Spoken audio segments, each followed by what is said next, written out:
ಇನ್ನು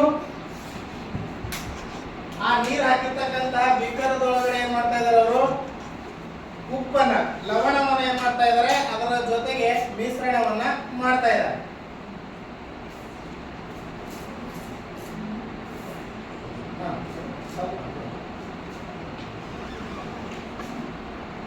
ಈ ನೀರಿನಲ್ಲಿ ಉಪ್ಪು ಕಾಣಿಸ್ತಾ ಇದೆನಾ? ಕಾಣಿಸ್ತಾ ಇದೆನಾ? ಕಾಣಿಸಕತ್ತೈತಿ. ಈ ಗ್ಲಾಸ್ ರಾಡ್ ನ ಸಹಾಯದಿಂದ ಅದನ್ನ ಒಂದು ಸ್ವಲ್ಪ ನೀವು ತಿರುಗಿಸ್ತಾ ಸಾಗಿ.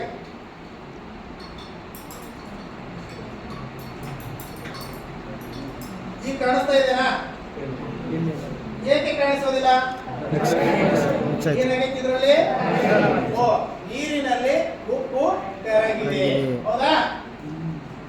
ನೀರು ಉಪ್ಪನ್ನ ತನ್ನಲ್ಲಿ ಕರಗಿಸಿಕೊಂಡಿದೆ ಅಥವಾ ಕರಗಿಸಿಕೊಂಡಿದೆ ಅಂತ ಹೇಳಿದ್ರೆ ಇದನ್ನ ನಾವು ಹೇಳ್ತೀವಿ.